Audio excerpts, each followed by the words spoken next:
Naša zadruga Dobrina je nastala leta 2011 v okviru projekta Evropske prestolnice kulture, kjer smo želeli doseči to, da se lahko skupno povezujejo manjši ponudniki, kateri potem nekako z skupnim vstopom na trg lažje dosežejo končne kupce.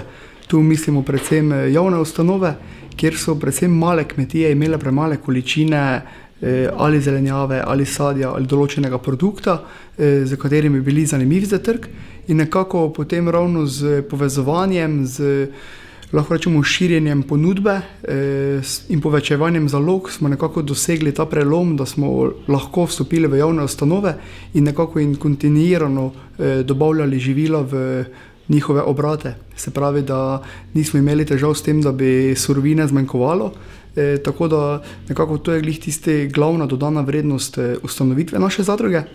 Drugače pa še v naši zadrugi se ukvarjamo z trženjem tudi maloprodaje, se pravi, smo vzpostavili lokalno trgovino v Mariboru, kjer tudi ti naši člani zadruge, se pravi, lahko ponujajo svoje produkte in se s tem nekako izognejo in stroška kadra, se pravi zaposlitve zaradi prodajalcev, in seveda na eni strani imamo tudi možnost tega, da lahko več izdelkov dobijo kupci na enem mestu, kar pomeni, da je trgovina zaradi tega jim bolj zanimiva. Nekako lahko rečemo, to članstvo je bilo v začetku zelo slabo, predvsem zaradi zgodovine zadružništva. Takrat je bilo ustanoviteljev samo 8, sedaj lahko rečemo po 9 letih delovanja pa imamo že preko 120 članov, od tega je ekoloških kmetij 40. Ampak nekako smo z delom, z vključevanjem kmetij pokazali, da je naša zadruga nekoliko drugačna, da se želimo drugačne pristope.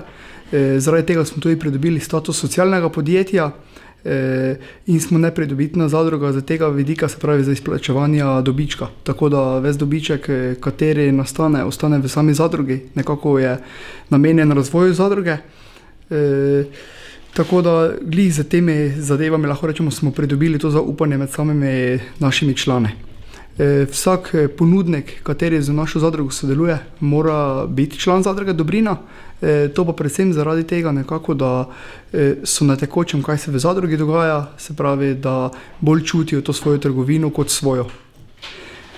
Zdaj v zadrugi Dobrina imamo kot koncept prodaje izdelan tudi spletno nakupovanje, se pravi, to je bilo eno izmed prvih spletnih trgovin z živile, lokalnimi živili v Sloveniji, mislim da, kjer tudi leta dostavljamo preko pošte oziroma jih osebno dostavljamo po Mariboru in Lenartu. Ponujemo pa tudi tedenske zabojčke, se pravi, to je predvsem za mestjane mesta Maribor in lenarškega konca, kjer pa zabojčke posreda dostavljamo na dom. V samih zabojčkih pa ponujemo produkte, se pravi, vseh kmetij, predvsem zelenjadarskih, in moram reči, da je prednost te naše zadruge in naših zabojčkov v tem, da nekako, ker imamo velik nabor kmetij, se nam ne more zgoditi, da bi zmanjkalo določenih izdelkov, saj če pri nekateri kmetiji, katera od zelenjadnic recimo ne uspe, imamo potem že drugo kmetijo, kjer lahko le to nabavimo. Nekako tudi v naši zadrugi vsem ekološkim kmetom pri pridelavi zelenjave ponujamo odkup, tako da imajo vse izdelke, lahko rečemo, da vnaprej prodane. Zdaj v naši trgovini je skupno okrog 1000 izdelkov tekom celotne sezone, od tega pa je ekoloških okrog 40 do 50%, tako da mislim, da je že nabor kar velik. Velika problematika pri vsem tem je ravno zakonodaja pri samih kmetijah.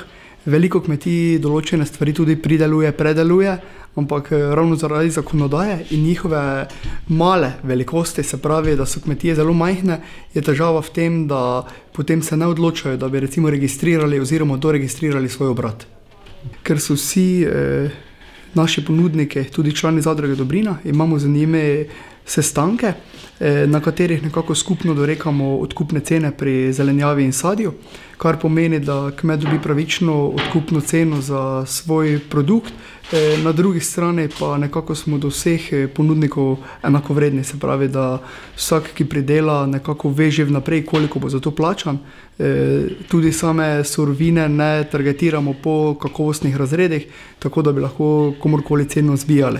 V naši zadrugi imamo tudi poskrbljeno za logistiko, predvsem iz tega vidika, da naši člani nimajo težav z dostavnimi potmi, se pravi, da naši kmetje izključno pridelajo izdelke, jih na domu pripravijo ustrezno in potem mi le-te prevzamemo in dostavimo ali končnemu kupcu ali prepeljemo v našo hladilnico. Lahko rečemo, edina slabost, katera jaz mislim, da je za same člane ta, da nimamo urejenih skupnih hladilniških površin, se pravi, da kmetje sami v večini skladiščijo svoje izdelke na svojem domu, tako da hodimo potem tedensko, včasih tudi dvakrat tedensko do samih kmetij, kjer te izdelke prevzamemo. Je pa to na eni strani dobra stvar za zadrugo, ker nima težav z odpadom, z kalom in tako naprej. Naša zadruga je v samem začetku bila ustanovljena za pridelovalce z zelo malega območja, se pravi z ene občine v Jurovskem Dolu. Ko smo nekako želeli vzpostavljati to mrežo prodaje, smo videli, da smo območje dobesedno veliko premajhno izbrali, da smo sedaj šli skoraj da že na vso Slovenijo, čeprav zelenjadari so še vedno z naših koncev, se pravi Slovenske Gorice in okolica Maribora.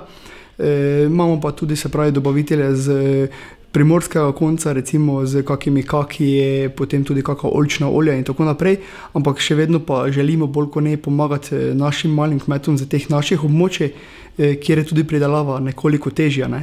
Tu naš del imajo kmetje kar težave z tem hripovitim delom, tako da predvsem zaradi tega pomagamo njim.